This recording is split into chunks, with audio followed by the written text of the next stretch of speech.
Hello, I'm Pete Secret, and we have driven now up to the small town of Fairchance, Pennsylvania, just right over the Pennsylvania-West Virginia line. Tonight we are here at Bobby Lake Motorsports, where our first edition, and we hope many editions, of Raw Dirt. And tonight we're going to be talking with one of the greats, L.J. Dennis, here this evening. Jimmy, excited about what a way to kick it off here this evening. I mean, if you're going to start out at the top, this is probably where you want to be. How exciting is this that we get to have a sit down and talk to one of the region's greatest to ever sit behind the wheel of a race car? And for everybody who wants to know, LJ stands for Lawrence J. Lawrence J. I never knew that. You would have threw that out, no one would have guessed that. But we know him as L.J. Dennis, just right up the road at Markleysburg, Pennsylvania. Jimmy, are you ready for our first edition of Raw Dirt? I don't think I could be any more excited. I think I might have to pee a little. Okay. Hey, you ready to go inside? Yes, sir. Let's do it. You ready to go inside? Let's go. Talk to L.J. Dennis. Well, ladies and gentlemen, what a great honor it is to be a part of the first ever edition of Raw Dirt, our attempt to capture the legacy of some of the regional racers and their fans and pit crew help and things like that. My name is Jimmy Henry. I'm lucky enough to be here with legendary announcer Pete Secret, Randy Murphy behind the camera, Bobby Lake. Appreciate you letting us use the garage here. You're welcome. Bobby Naratka, what a beautiful throwback of the 72 Torino of the 73 year that Bobby did. An amazing job. And actually, he just barely beat me to getting it, because I almost bought that car in Arizona for the exact same thing. But great job. We're really thrilled to even be a part of this, and we definitely wanted to capture some great racing memories and stories. Thanked almost everybody, but I do also have to thank John Flinner at Flinner Signs and Designs. He's the one who created our logo, and I think he did a really, really nice job. So thank you, John Flinner at Flinner Signs and Designs. So LJ, what year was the first year you started racing? I don't really know. 60. I don't really know. So you're a young guy in Markleysburg, Pennsylvania area. Yep. What got you into racing? I mean, you got your brothers. What got you going that way? And what was the first track you went to? I had a friend that wanted to go racing, and we bought a 34 Dodge, and we put a Chrysler Hemi motor in it, and he wanted to be the race car driver. So we put it together, and he went to the racetrack, and he didn't do a very good job, so I decided I'd try. And that's when it started.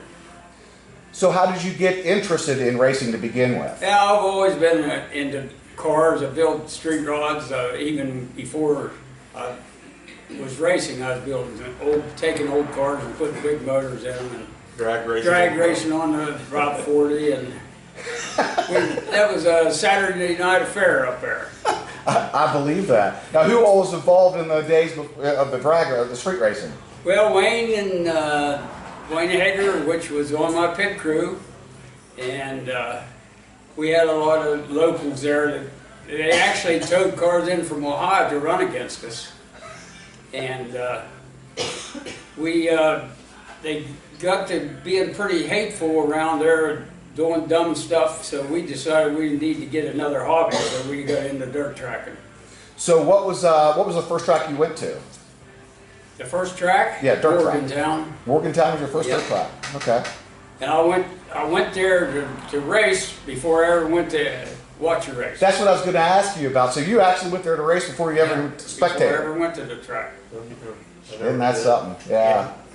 The 3D car, LJ, the one you talked about, the old coupe, tell the story about how it's kind of reborn.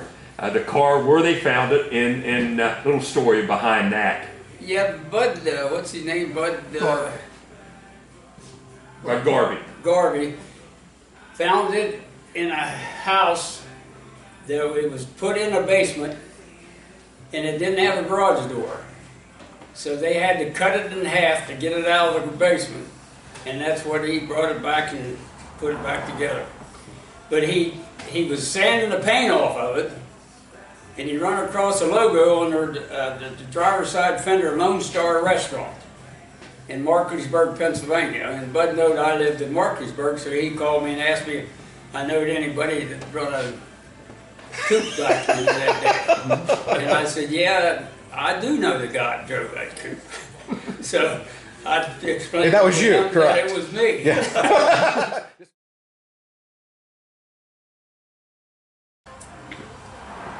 And then, after we ran the 3D and the guy that owned the car decided to sell it, so that's when Frank Spade, that owns Spade Bus Lines, he was running a Ford at the Morgantown Speedway, and he wasn't having too good of luck, so I got in his car, and that's when we started.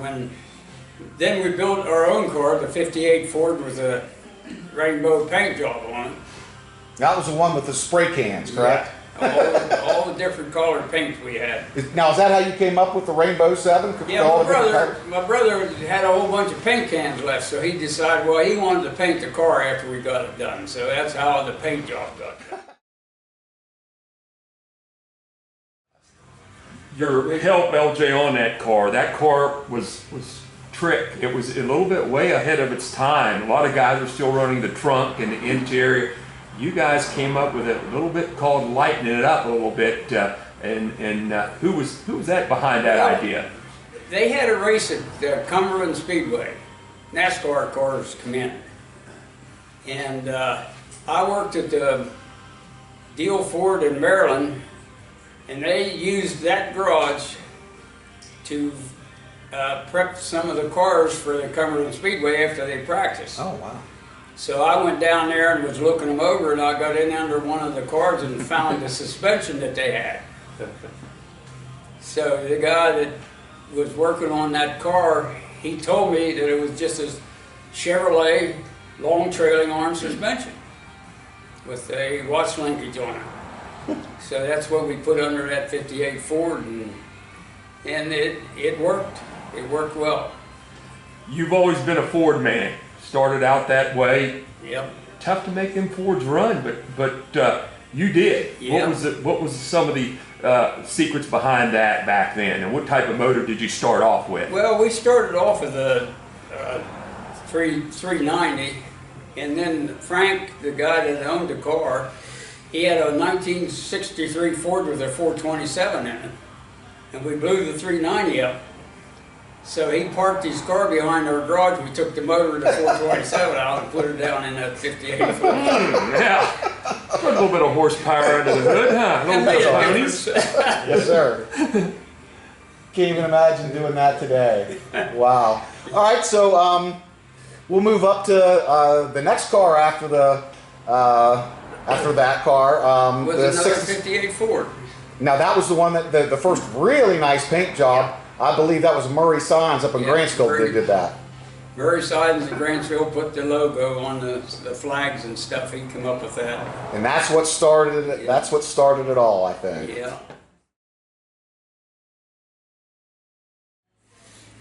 Between the first 58 Ford, how many cars did you build a new car every year? I know you did something that probably today you sold your old car to your competitors, yes, which was, you know, hey, here it is. Dawn Simbleman had Yeah, you know, Rusty Freeman and a lot of guys had those cars. So that's something you guys did and just build a new one in, right? Paul Huggins. Yes. After, well, mid-year, a couple of times we did it in the middle of the year too. Wow. But we was always in the process of building another car. And the 67 Fairlane was one of my favorite cars. It was one of the best cars we built. We sold several of them. Rusty Freeman had one, Pennington had one, Yep. Gene Taylor had one. Yep. Did you ever sell any of those cars to Bob Arsenberger? No, he You didn't? built that. In fact, Nathan Lent, Bob's mechanic, he came to our garage every day and was looking to see how to do this. Okay. And that's how he built that car. Well, it looked like, I mean, it looked like you built it. Almost like ours Yeah. because it was actually a copy of it, but that's Got it. with Okay. Nathan Lynn. He was Todd's mechanic. You know, he helped Todd a lot. Oh, I didn't know that. Yeah. Okay. So you got a pretty good program going right now. You're running a Ford, one of the few guys that's running Fords and making them go. You're building your own car. You've got your own secret, your trade secrets. Things are going pretty good for you guys right now in the mid-60s. Sponsorship is not big, but you did need it then. You had a few good sponsors back then. I know Dennis Lumber Company put a few bucks in that car. Yeah, so things are going good for you, weren't they? Green Acres, Dennis Lumber Company, and we had the Lone Star Restaurant, which was a friend of ours, and plus we made enough money to keep the car running. Back then you could make money. So it's mid-60s right now, and you guys are building your own cars. You're driving for yourself, pretty much, for the team. What was the first ride that you took? Somebody else's money, somebody else's car that you could remember, LJ? Dick Armstrong. Dick Armstrong. Yeah. There's a whole chapter right there. Before we do that, let's bring Bobby Lake into this story, because it's mid-60s right now. Bobby Lake is running around in the end of the 60s, a great decade of racing. Bobby, glad you're here. Let's talk about a little bit how, I think it was the late 60s, early 70s, and that's what we're getting into now. How did you make the connection to a gentleman who lived just up on the National Trail up at Markleysburg, not too far from your house, but still a good distance? How did you guys get together, come about friends? Well, a good friend of mine, Jim Grimm, turned me on to Morgantown Speedway.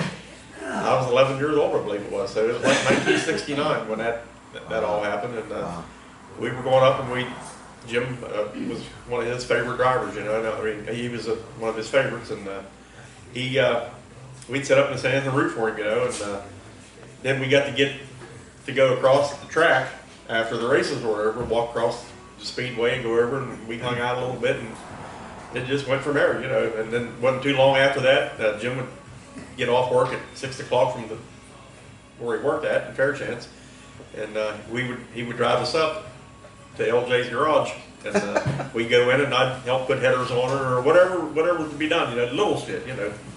It just took off that way, you know. And that's how we become friends, and started helping him a little bit when I got older, you know, and then he got me involved in it then. When I was So are you happy about that or not? Well, I'm happy I did it. Yeah, I wouldn't trade it for the world. You know, He's never called me up and threatened me. not yet, anyway. There's been times where I say, "Boy, I wish I had a hold of him." But no, I'm probably about 16 years old. We built a dune buggy first. Phil in Fairchance here built it for me, and we went up and took it up to Morgantown one day, and Jim Craig said, "Bring that thing up at intermission and get you some hot laps, you know, and let you go around." Well, he liked it, what he said, you know, and he said, "If you can get me 10 or 12 of these," he said, we'll start running them. Well, the next week I bought like 15 of them.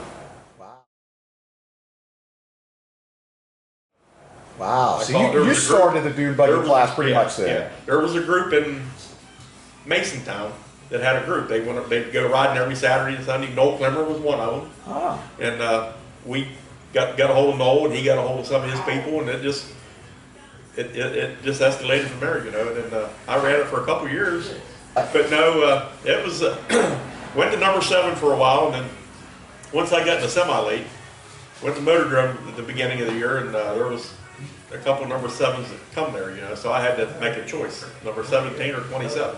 That's how that number comes about. I just picked 27, and we held on to it ever since. One thing about it, I'll tell a story on him. He got it upside down, broke his arm. He's in the hospital, and I had to go down and cheer him up. I wasn't going to talk about that. You had to bring that up. That happened in my backyard. I threw it sideways, and it hit like a little rut, and upside down and went, and it broke my hand. And So the story is you broke your arm in your backyard I did. in your race car. Yeah, yeah.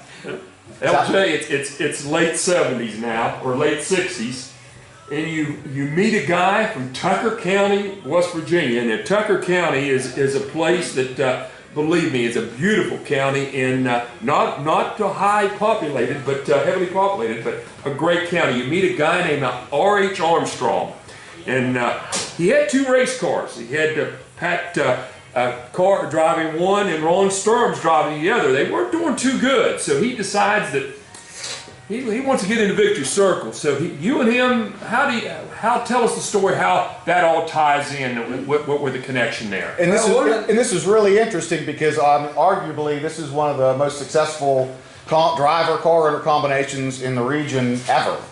Well, really, the first one of the 67s we had, he sponsored us, gave us money to help us out. In fact, he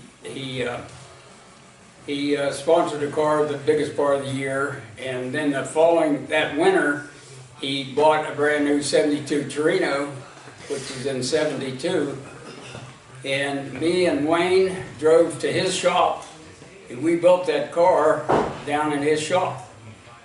Now he bought a lot of special parts which we never could afford when we was doing it. We just did it out at the junkyard. But he bought a brand new Holman Moody front piece to put under the front, and the Holman Moody rear arms and stuff. Wow. And he bought a Holman Moody 427 engine. Wow. And we put it together.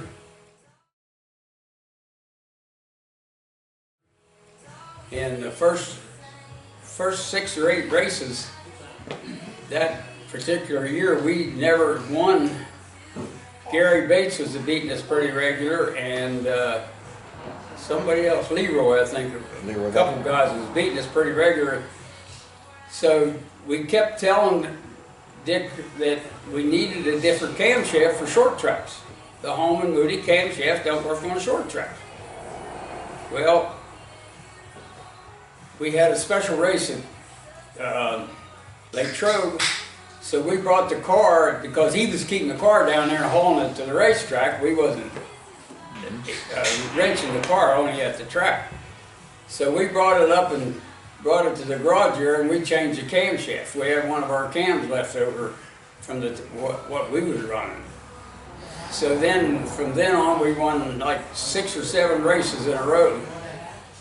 And Wayne was talking to Dick one day, and Dick said, "I told you them camshafts would come along." And Wayne had to open his mouth and say, "Well, no, we changed the camshafts."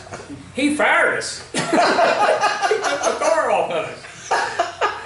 He put Boo Lodge in it. He put Red Fredericks in it. I don't know how many drivers he had. Nobody could win in it. So he had to bring it back to me.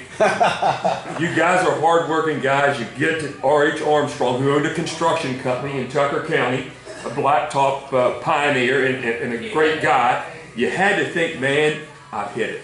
This is good. This is heaven. I have died and went to heaven. And when you saw Dick would spend the money. You know, that's one thing he did. The story behind the car that he goes into the showroom and purchases a brand new race car. Yep.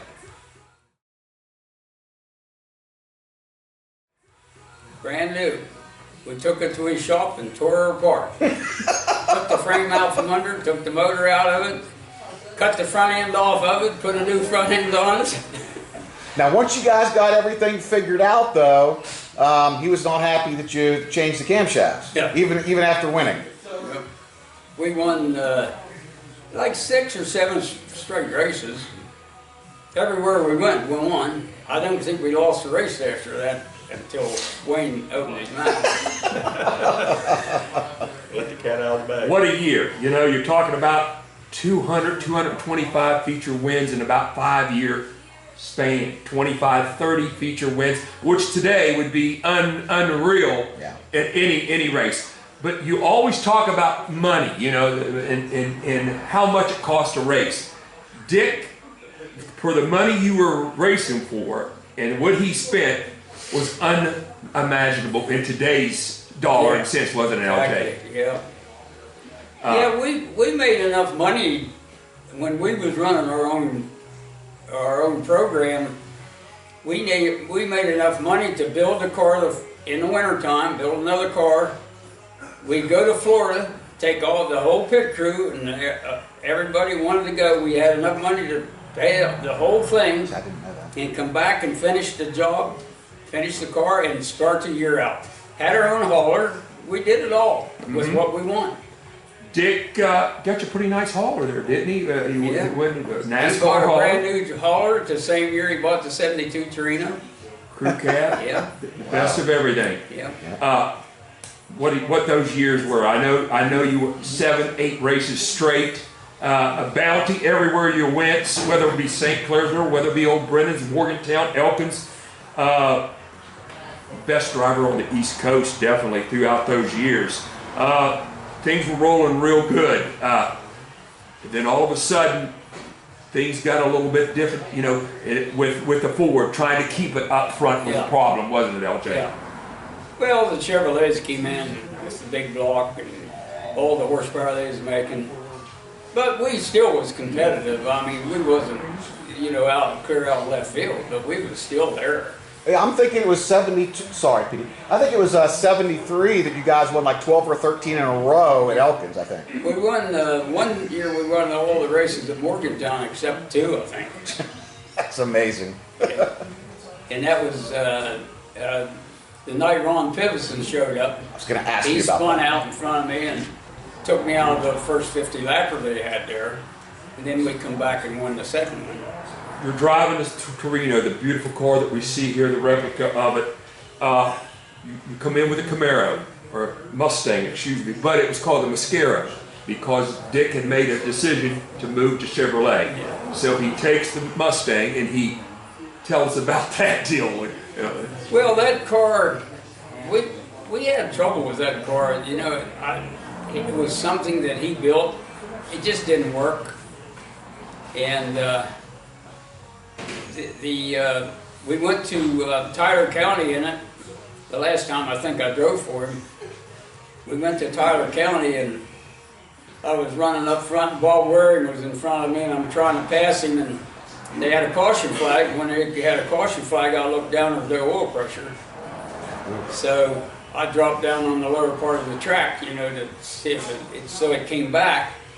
So they dropped the flag again and we made 2 or 3 laps. Caution flag again. I looked down, no oil pressure. So I pulled in the pits. I told Dick, I said, they have oil pressure.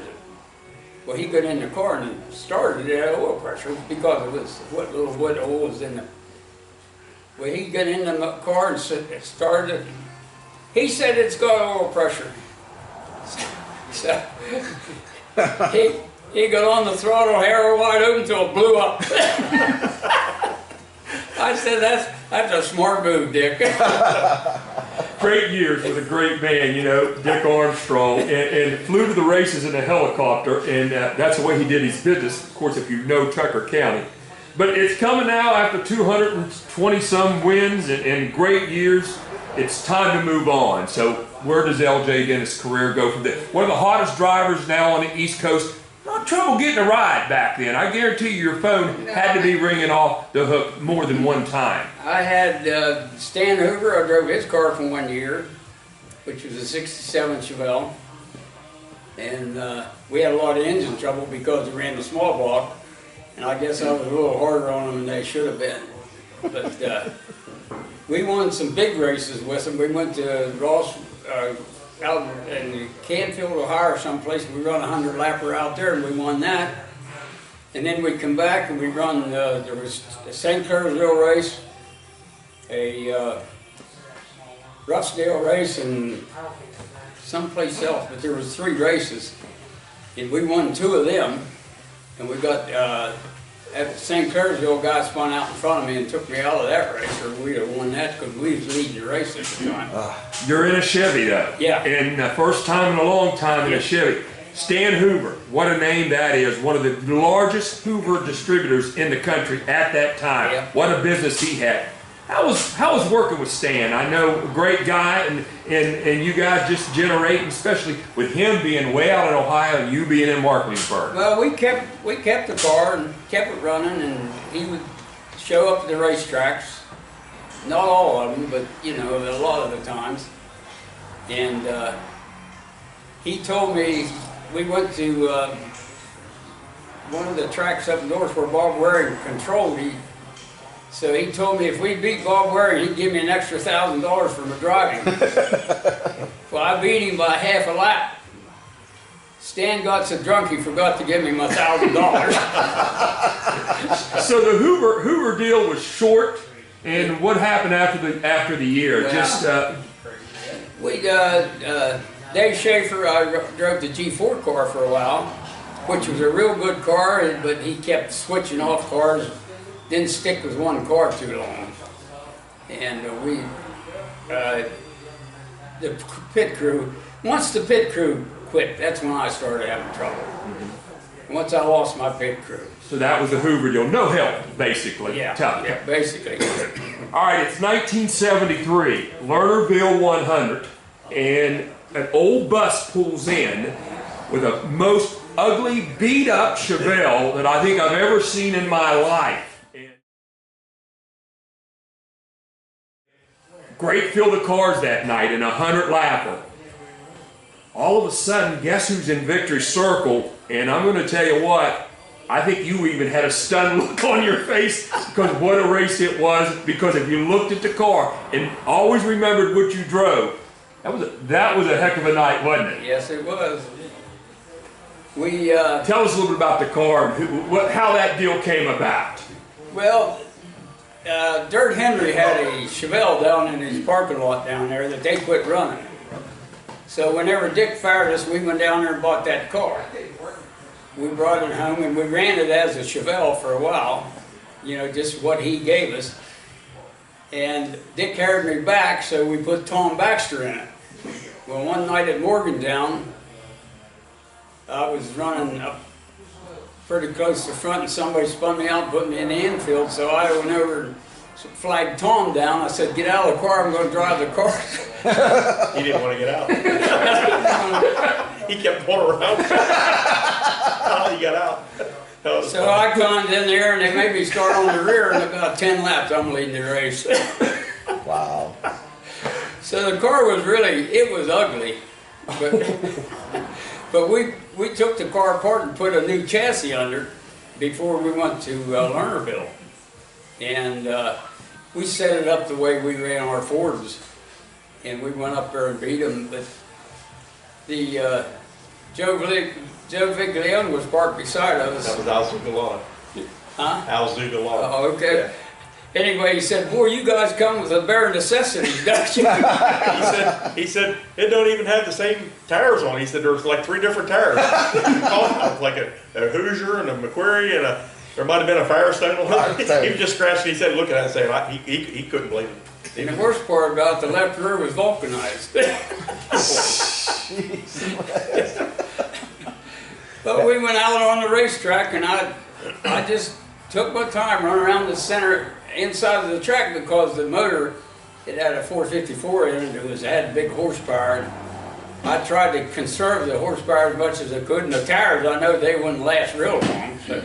You know, he's in a pony car, which was a pony car, was a Camaro back then, and and Clayton Husted was there a lot of big names. Yeah. Very lightweight. Yes, lightweight cars, and what a great win that was. I mean, he was leading the race, and I passed him with about 2 or 3 laps to go, and I moved up in his lane, and I couldn't use that, so I had to drop back down, and he passed me back.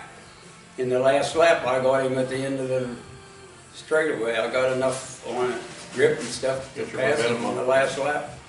Wow. But only beat him by I don't know how much. And then the worst part about it, the guy that come down to look at the car and he said, I can't believe this car could win. There has to be a problem.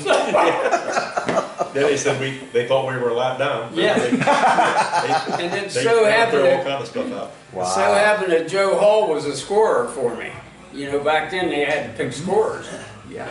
And Joe Hall not only scored my car, he scored the first 7, 8 cars, and then he could show where I kept gaining and gaining and gaining. Smart, yeah. And he said, if it wouldn't have been for him, we wouldn't have got paid for that because they kept saying we was a lap down. Yeah. But, And that was 74? yeah. 74? 74. 74, wow. All right, so you and Armstrong kind of went your separate ways. There, in '73, you and Red Frederick had team cars. That was the what'd you call that? The Mustero. Mascaro, The Mascaro, the Rainbow 7 Junior, and then of course the Torino.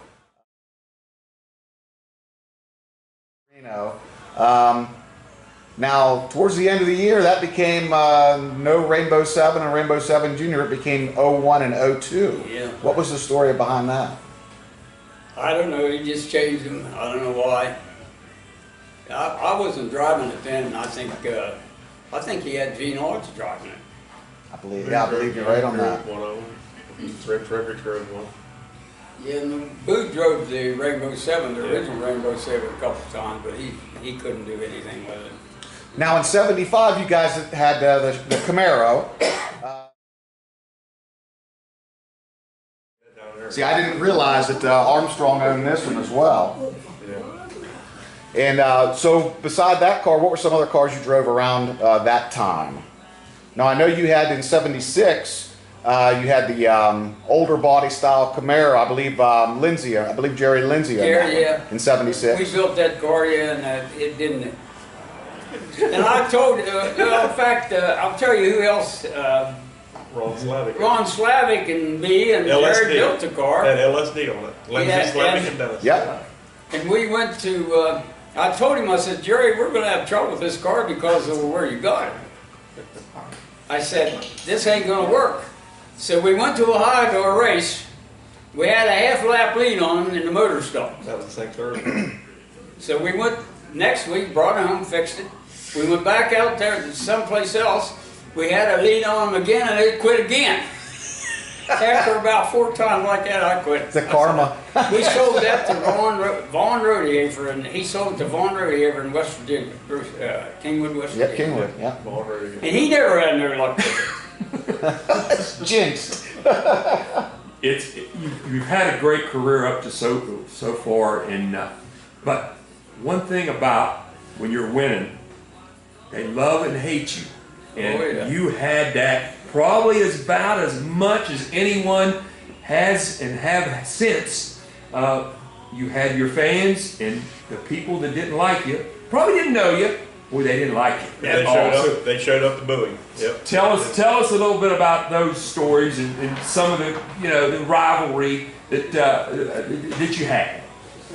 Well, when we was running Morgantown up there, we was winning pretty regular. And I wasn't married to Shirley then, but it was my first wife, and somebody wrote her a letter, told her that he's messing around with my wife and I'm going to shoot him. There we go again. I said, well, I don't know who wrote the letter. That's what I want to know. And then I had a lady. I won a race. I took a race off of somebody. I don't know. Beat him in the last lap, and whenever I went out, we went out. Balance Hager always had the van there with beer in it. We always stood around there and talked. And I went out and I went over to get a beer, and this lady got in my face, and she was a bad mouthing bitch. I said, wait a minute, I don't know what you're talking about. Did you ever find out what that was about? No, but she was evidently favored the guy beat or something. She said, you're just like a snake, you're down there. I said, well, lady, that's racing. I don't know what you're talking about. Promoters, they probably loved and hated you because a situation where, is he running off my crowd or are they coming to watch him get beat? You win 7, 8 times. Bounties. What about bounties? I know there was bounties on your head a couple of times. Good, bad, or how did you feel about it? How do you feel about it today? It was a bad deal for us. Yeah, the Elkins race down there, they took me out, Gene Hodge took me out on a caution flag. So, that was what that was all about. And then we had almost got into fisticuffs over one of the nights at Elkins. We broke an axle, and the people was up and out because they said I just pulled off the racetrack because I wasn't winning. Well, Ron, Reiner, and Wayne took the axle out and brought it up and showed the people, hey, this thing's still hot. It's broke, you know. And of course, you know, promoters, I know Keith Hamner every year would hire Ray Dover from down in Virginia, a great runner, and he would come up every year, and I would think, you know, what's Ray Dover doing making this long trip? And Keith would come in just to meet you guys. He came to me, Dover came to me, and he said, you know, I'm being paid to come up here to beat you. And he said, I can't beat the guys you're beating. Because he wasn't running second. Yeah. You know. Ray Fanning, one of them. Ray Fanning. Ray Fanning was one, from Baltimore. Come from Baltimore. Connie Slayton's car. Yeah, Slayton. They tried their best, but we enjoyed every minute of it. You won at a lot of racetracks. We talked about Morgantown, St. Clairsville, the old St. Clairsville Speedway. We go. The number is large. One racetrack that you came close, ran well, Pittsburgh. Yeah. You wanted to win there bad, didn't you? Because it was you had the car, you had the talent. The stars never lined up just perfect for you. We had a race one down there by quite a bit, and the fuel pump quit on our car. We was competitive in a couple races, and people got into me, and you know, because the Ford engine just didn't. It was too much for that racetrack for the daytime racing because it was so slick. And then we found out later that we was down at the Pennsboro thing in the summertime there, and a couple guys that was winning there all the time, they told us, well, they had their traction compound set up there. They was softening their tires during the race. Well, we wasn't that smart. So we couldn't do it. Yeah, a lot of secrets came out that day, didn't they, LJ? A lot of guys. Yeah. Well, so we're going to go back just a little bit. When you were first starting racing, who were some of the racers that you kind of, I don't know about saying looked up to, but admired, or maybe was you wanted to be, those are the people that you wanted to be like? Well, some of the guys that run the sprint cars, I really, Fred Dresman, what was the other guy that ran Morgantown all the time? I can't think of his name. He was Gene Tolman?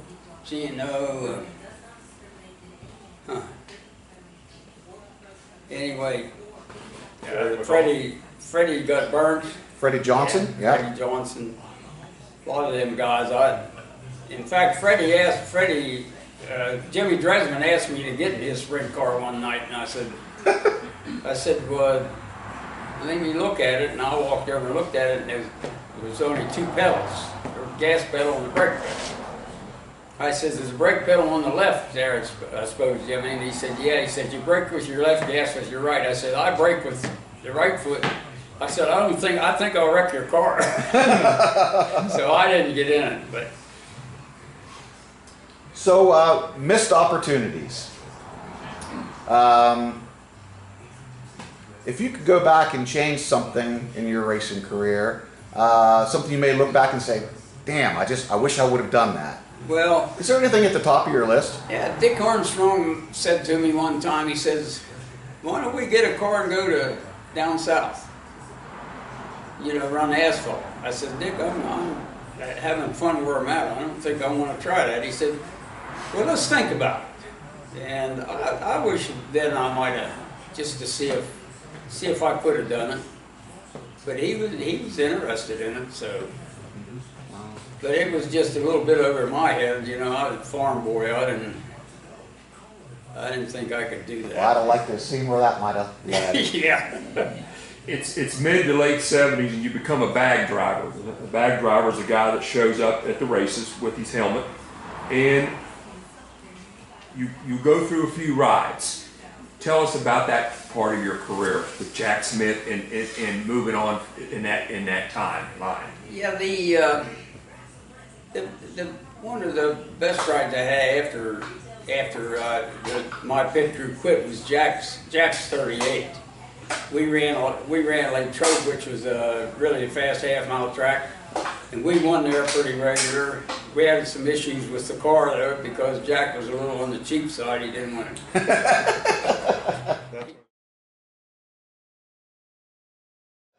That's when Lake Trobe started paying $1,000 to win. That was big money back then. Yeah. Yeah. We was running one night. We had a half-lap lead on them down there, and the battery cable broke. So I'm sitting on the back stretch. And then one night he had a 3-speed transmission in it, and he had to put it in high gear and then take a strap and put over the tranny to hold it in gear. Well, I'm leading the race and went into the turn and it jumped out of gear. And when you're on full throttle and it jumps out of gear, shit happens. And there was 15 guys behind me, and I said, this is going to hurt, but no, nobody hit me. You and Jack had a lot of success, though. Jack's the first guy that's a driver, former driver that got hurt, climbs out of the car and lets you in the car. So how did that relationship go? Because usually the car owners and mechanics want to tell the driver how to drive. And how did things work out for you and Jack? Yeah, he was always happy with what I did. You know, now we ran Pittsburgh. We won the second race they ever had down there. We run second the first night, and then Geyser beat us. And the only way he beat me was move me out of the turn going into turn 1, moved me up against the wall, and I still almost come back and beat him. But this second night we won, but we kept going back down there, and Jack's car overheated every night. We had to drop out of the race about, I'm going to say 8 or 10 times because it was overheated. It's a short but a good term with Jack Smith, wasn't it? Yeah, it was. After Jack, where did you land? I think it was with Gary Roth. I think that was a nice one. I think that was about it. Yeah, Gary Roth was like in the early 80s. Yeah. Yeah, I think. Dave Schaefer, you drove the G4 car. Yeah, I think Gary Roth bought out Eddie Pennington. It had the old Renault, I believe, or Yeah, I don't think Ford after Fairmont. Jack I ran too much. Now, I ran Roar Knob up there, but we ran in the hug fast. I beat that guy back here. What about Eisenmead? Oh yeah, Danny. Oh, that was Eisenmead. early '80s. Yeah, I 80, forgot that was about an 80. him. That was 81 or 82. that was before Gary Roth. Yeah, Yes, that was before. That was 81 or 82. Yeah. I think you're right. All right, the G4. Let's go back there and then let's try to clean it up a little bit. But that was a good car, wasn't it? Yes, it that was. that was a good car. Whoever climbed in that car, Dave Spears, I think Bob Waring, Billy Teagard. Billy Teagard. It had a list of talented drivers. Yeah. Culmination just wasn't in the Well, air, or what? We went to Pennsboro the first time. Went down there and we qualified the car real good. And they decided to go to Rodney Combs and ask him what kind of tires to put on the back. And whenever they was changing the tires, I walked over and said something to him. I said, "What are you doing?" I said, "The car's working good." And I said, "I don't think, you know, it was overcast more or less, and I didn't think the track was going to change that much." Well, he put the real hard tires on it. Well, the first part of the race, we lost 10 spots, you know, just kept going back because we couldn't go. And that was one of the troubles I had with Dave because he wouldn't leave the car on. You know, a lot of people today, and I say this and I say it often, we're you some of the stars of today. When they own their own equipment and call their own shots, it's great, isn't it? Now, Yes. there is an advantage to driving for somebody else, especially with your pocketbook. Yeah. But when you drive for someone else and it's someone else's money, a bag driver, Yeah. it's tough, isn't it? Tough, yeah. It's Yeah. you can't call the shots, and a lot of guys that you see that made strides in you know, some car owners can be difficult, Yeah. and some can be all right, isn't it? Yeah, the G4, we went to a big race at the 100 lapper in Pittsburgh. And we went out and qualified, I think 5th or 6th. And when I brought it in, he decided he's going to change the tires again. Well, we went back then, but we could still come back and got third or fourth out of the deal. But you know, when they own their own car, they want to make their own decisions. That's just what the owners, they would like to do. It's a situation. They wanted to take the credit. Bobby, you've been on both sides and get you into this conversation, a car owner and a racer. Car owners, tell me a little bit about it. what makes a guy spend all kind of money and not get the real enjoyment out of it, the thrill of victory and the agony of defeat, but he still gets something out of it? What is it? Because basically when the driver climbs out, they think the driver owns, supplies everything, right. But it's not that way. So what makes a car owner tick?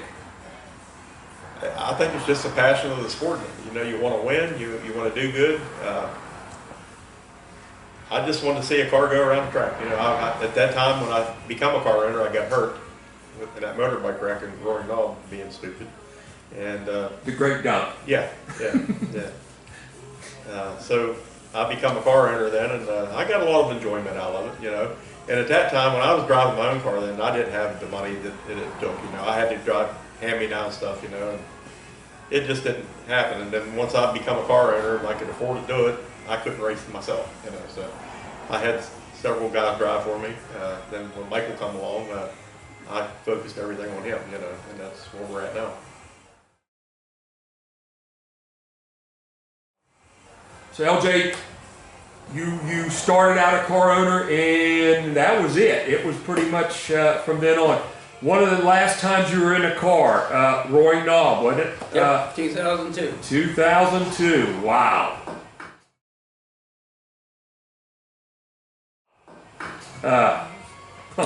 What a career. No, let's take that back. You were in a goat cart. The charity run, as they might say. Only the last survive. He had to spin me out. Yes. Him and Butch McGill. Yeah. Go figure. Did you lose the brakes or what happened? He just wanted to spin me out. Then Butch got involved in it. He's holding me up. He said I was holding him up. Pete, I want to say I'm in 2002, last time in the car he won. There you go. I didn't know that. I was there for that. Thank you for that. That's great. Hey, let's talk about real quick the characters. The characters in racing back then. You know, you guys would race hard and rub a little bit, but at the end of the night, you went to the parking lot and cracked open a few beers and talked and laughed, and that's one thing that it's never come back. Nope. And you knew each other's family. You talked to each other. You knew their kids. Man, that had to be good to race in that decade. Well, the thing about it back then, it wasn't so stressful. You know, I know Bobby. Every time he looks out there, I know what he's thinking. You know, we can't afford to blow this motor up or that. Back then, we didn't have that issue because we was buying stuff reasonable. We built our own cars. It wasn't costing a fortune. There was a lot of difference in, you know, the guys that I raced against. Anytime I see them, we still talk about racing. You know, it was a lot of fun back then. Cars had character. Yes. They had a name. The driver is a character in his own, and you go through the list, and it was a time a magical time for everyone. And today it's different. And you still attend races, LJ? Once in a while. Dude, The thing about it, today's cars, there's no Chevrolet, no Ford look, no Dodge look. Canada. Back then, 80% of my people that cheered for me was cheering because I drove a Ford. The rest of them, you know, it was a Chevrolet deal or a Dodge deal, you know. But today, they don't know what car that is. They don't know Bobby's running a Ford motor. They don't know whether he's running a Camaro or a Mustang. That's the difference. There's no Can't identify the person. There's no idea of what kind of car it is. That's where the situation comes in. That's like NASCAR. They all look the same. Without the emblems, you never know the difference. Let's turn the time machine on now, and let's turn it back. If you had anything changed to do in the career that you had, what would you like to done a little bit different? And I know that's a tough question, because there's thousands of guys out there would like just to had some of the career that you had. So, but what would be the change that you would, or the mistake that you made? I don't know of really anything that I would change. I enjoyed every minute of it. I had the best crew that anybody could possibly have. We're best friends yet today. It's, you know, it's just like family. It's just like Bobby. He was part of the crew back then. Look what he did. I mean, that's the kind of relationship you build when you do it the way we did it. Well, you know, when Pete and I do the Elkins Raceway Wall of Legends, you know, when we get up there and we interview the inductees, sure, it's about racing, but it always seems to be at the end of the day about the friendships that you make along the way that keep you coming back. And I think Bobby Lake can attest to that. I mean, it's such a strong bond and lifelong friends that you make. Well, like we just lost one of our best competitors, Frank Lewis. He was one of my best friends. I mean, everywhere we went, you would talk to him. I mean, he was a good guy. Yes. You know, that's the way the drivers was then. I mean, we got along. You race hard, and then you come back and over. have fun drinking or beer or whatever and having a good time, you know. But yeah, it's just while we love racing now, it is not the same. No. And it seems like everybody, when the races are done, they load up and they hauler and they go home. The problem is, there's too much money involved now. I think you're right. And time, and time. Well, you better have a full-time guy to run local, or else you're going to be, you know, there's a lot of maintenance that needs to be done. Well, if you look back on Morgantown, when we get done up there, we always had it out front, and there's always a bunch of guys out there communicating with each other and talking about the race. Bobby, what are you doing now? Let's talk a little bit with you. Just a few minutes left in this, and what's Bobby Lake's future, and what's going on right now with you? Well, we're still racing with Michael yet, you know, and we're having a little bit of issues with the car right now, and we're trying to work those out. We've got a test session coming up on the 17th, and then we're going to try to work things out and see what happens from there. But we're going to continue the rest of the year with Michael doing something.